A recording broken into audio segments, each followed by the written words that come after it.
Okay, I'm gonna just one more time.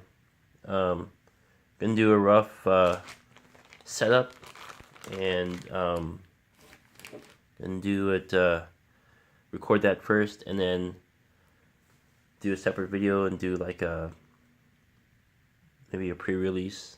So, example to show how the tournament works, and maybe if it's not too late, it probably will be too late. But maybe tomorrow I'll record a couple of rounds of the full game. So, well, actually, I'm gonna set up, just set up, and then tomorrow I'll do it. It's already 11:30, past 11:30. I had spent the past 2 hours at least, like an hour recording myself. At least I thought I was recording myself using my other phone. I found my Note 3, and like every 5 minutes it would stop recording, and I thought at first it was because people were messaging and it was getting interrupted, so I went to airplane mode. Then I realized I had barely any space in my main memory, lots of space in my memory card, but it wasn't backing up. It wasn't saving the recording to my memory card. Haven't been able to get the latest system update, so that it could recognize the memory card as being part of the main drive.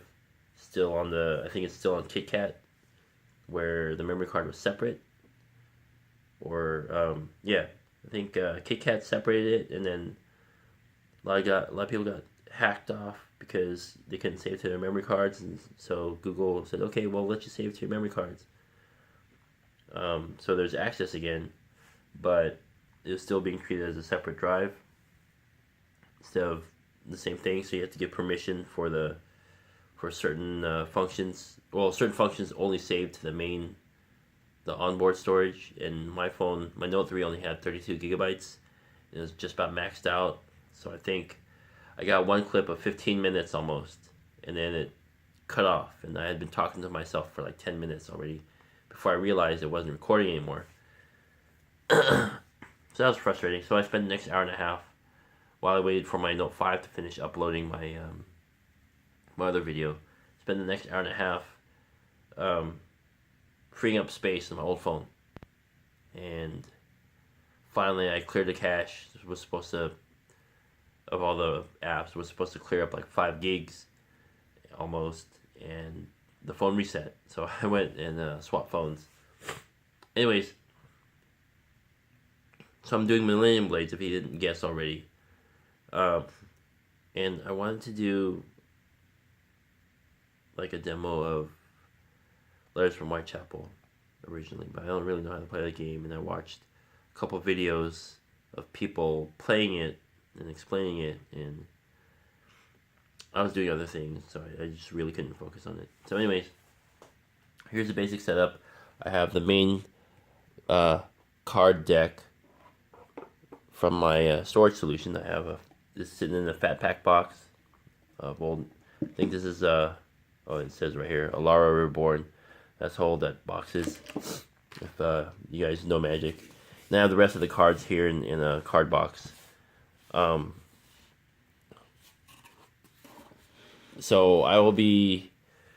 there's a guy in my gaming group who got the insert from Meeple Realty right away, and I kind of poked fun at him before, but I was just ribbing him a little bit, a little friendly fun.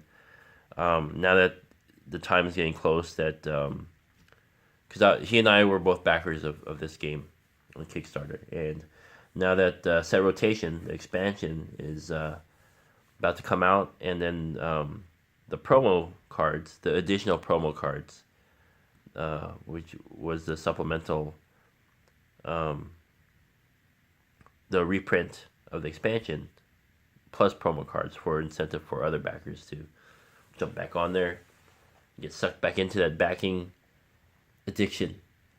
Anyways, that's coming out too. So my card box is full already, and in addition to the main deck,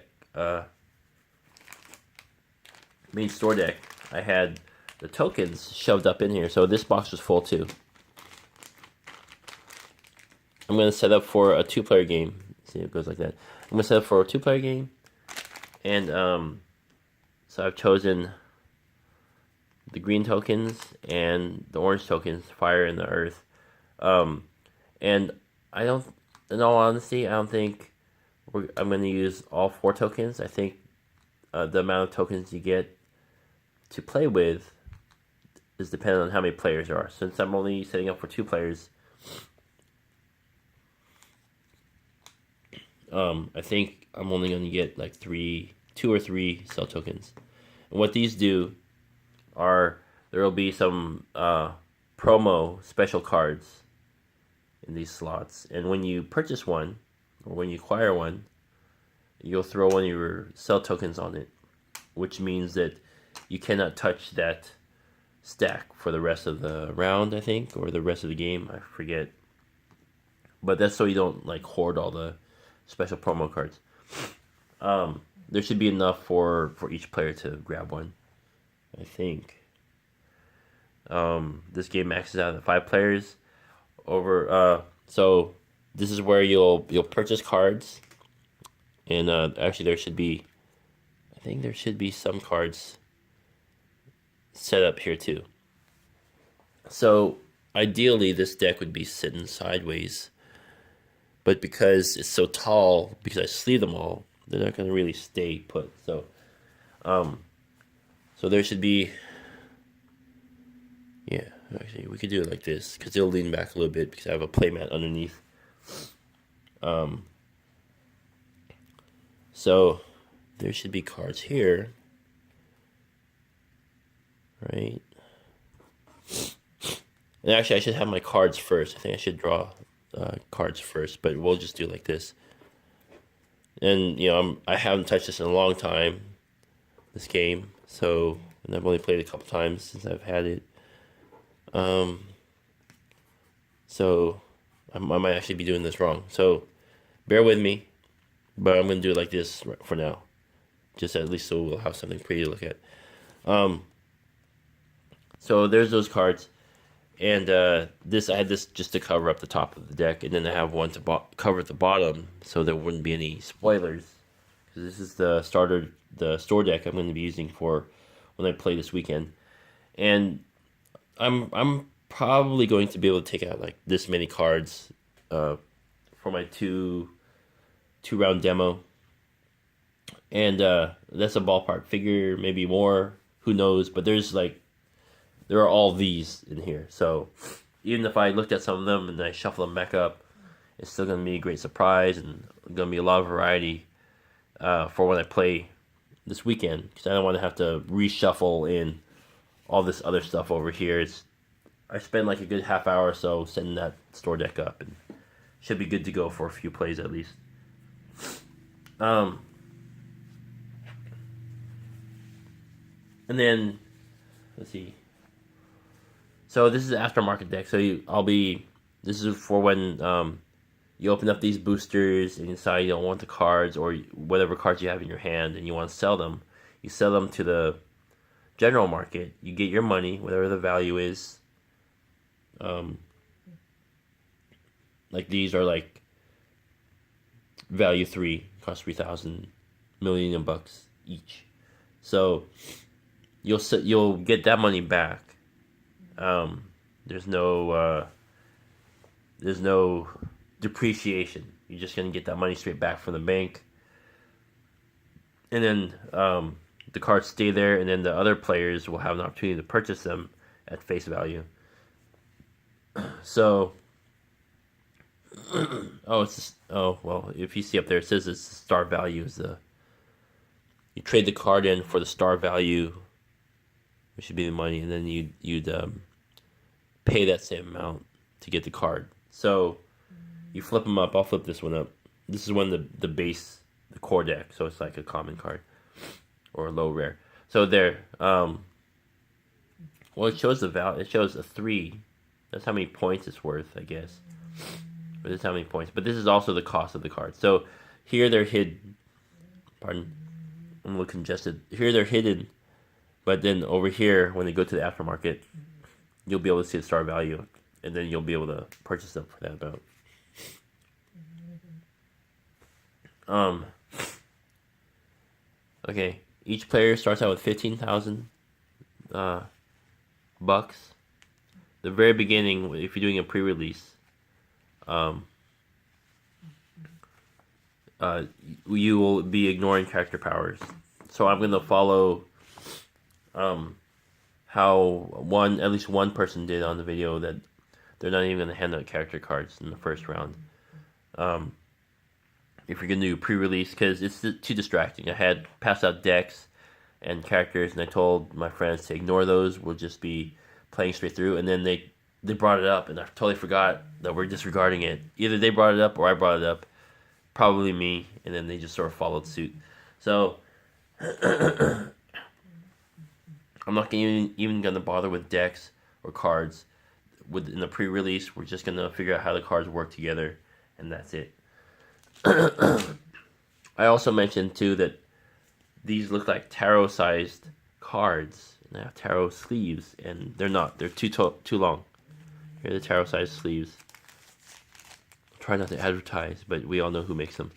Not only are they too wide for the sleeves, but they're too tall also, which is kind of lame. I can't preserve them. However, my friend has a laminator, and I might have to laminate these, because artwork is too nice, and the card stock is just, it's not thick enough, I don't think.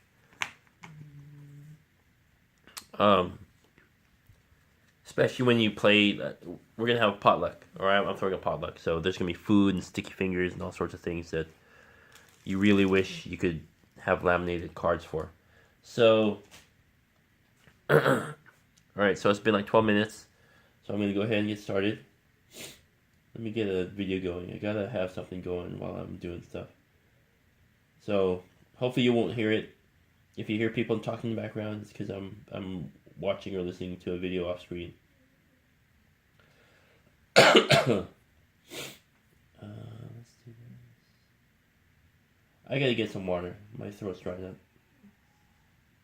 So I'll be back in 30 seconds. Enjoy the view.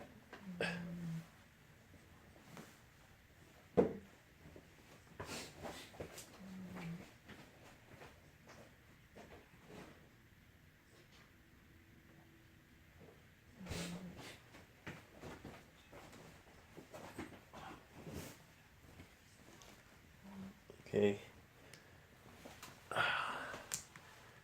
So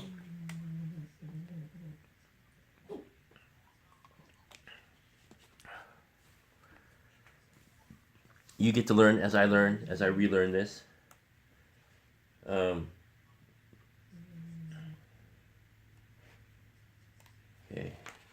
Oh, so each player's gonna get a player board. I should. Gosh, how am I gonna do this? So you get to see that. So I guess I could play on the far side of the table. That's where the player boards go. Each player gets one of these things, and they're big. So I don't think I can. They're already shiny and kind of thick stock. Double-sided. This is the tournament side where you're playing the game and you're gaining fame points. And you have 2 cubes. One that counts to 10, and then something that goes up to 10s, I think, or 3 cubes. I guess you'll have one up here in the hundreds. I don't know if it's possible to hit beyond 300. I mean, I guess it is possible to get 399 points. I don't know if anyone's gone to 400. I'd like to know about it. But you got a player guide here, symbols, your 2 accessory slots in your deck box, and then your tableau where you're going to be laying out your cards. Over here is like your trading thing. So you will choose cards for a collection if you want bonus points. They're like a collection you can sell. The deck area are the cards you choose for this side play. And then the binder is all the other stuff you keep for building for future rounds. You get a cheat sheet here, what to do in the market area. You can sell a card, buy a card. I don't know why buy is bolded like that. But it is. And buy a booster pack. The rest of them, they only bolded the first letters, but this whole thing is bolded for some reason. Maybe it's something that people forget a lot. In card fusion, that's where you acquire one of these. You would trade in a number of cards, set number of cards to gain the reward. So, and this is a 9, by the way. So 5 is the lowest, 7 is the next, and then 9, you trade 9 cards in for the gold promo. For the round. Okay, so yeah, so you'd throw your sell markers on these, and you would only get one of each per round. So that's a good way to track how much you get. And I guess you get one bonus if there's 5 people playing.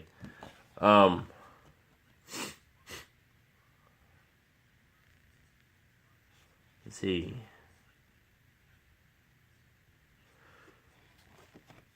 Oh, excuse me. Then you have the card anatomy. It tells you star rating, the set. This one in particular has I can't read it.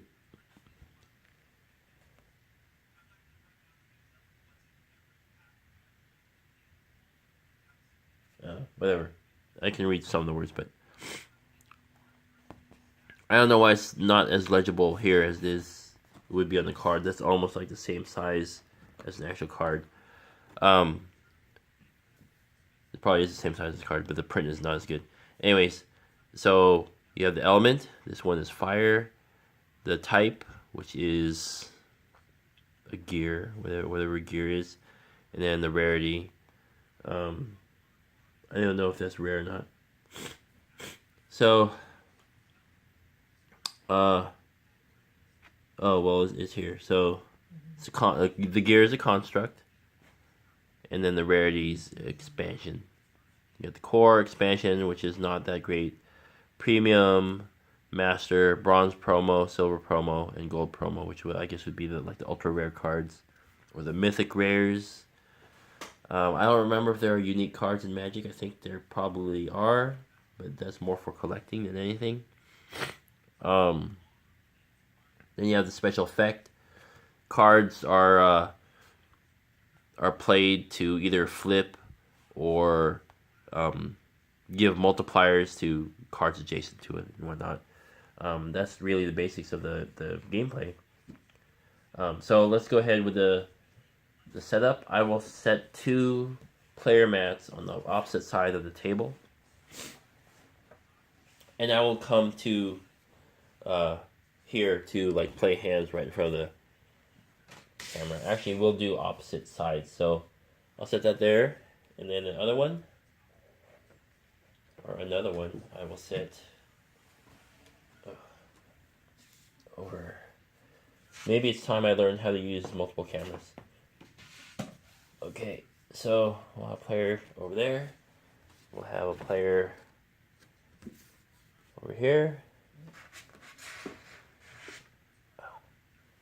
Alright. And then, let's see, let's make this guy the green, and we'll make this guy the fire, the orange. Okay, and I need another 15 grand.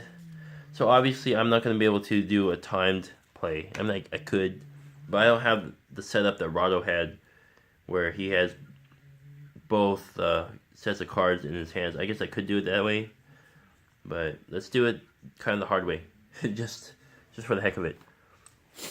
So, and I've got sort of a tight squeeze. So there's 15 grand for that person. There is, and I gotta hand it to Brad Talton. It is fun throwing these wads of cash around. It feels good in your hand. and you throw it out, and it just spills everywhere. It's nice.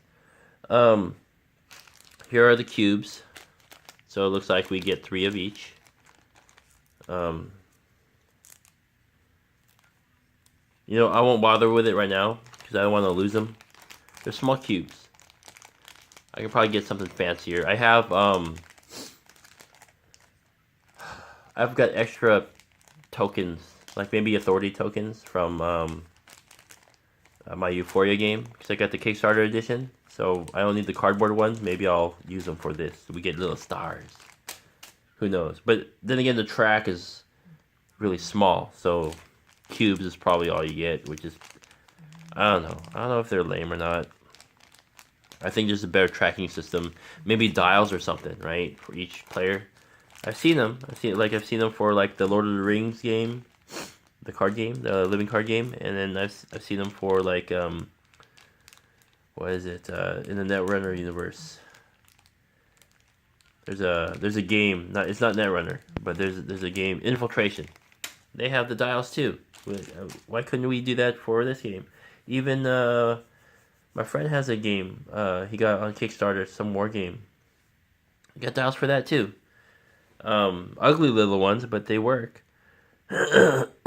So why not for this? The game cost freaking a lot. You know, could have just said, "Hey, set up the aftermarket area without a playmat. Just give them a diagram. We could set it up like that. You know, on the table. Don't really need a framework like this. And then that money you saved on these giant playmats, for the market and the aftermarket, you could have sprung for dials for each player. You even have them for devastation of endings, the beat trackers and stuff, the hit points. Get a dual dials, you know, tens or hundreds. Get 3 dials, right? A triple dial for each player. Anyway, there'll be plenty of time for rants galore. Okay, so I've already spent a lot of time doing a whole lot of nothing, and I think this is going to end. My video will truncate about 30 minutes. So let's get back to setup. That's the table setup. Set selection. Take the core set, 5 expansion sets, 4 premium sets, 3 master sets of your choice. Shuffle all 13 of these together to form the store, which I have there. Set aside promos. Choose 2 sets of bronze and silver promos and 1 set of gold promos for a total of 5 sets. Place 1 of each type of set in the card fusion area, and the other 2 aside to use as prize support later on. What?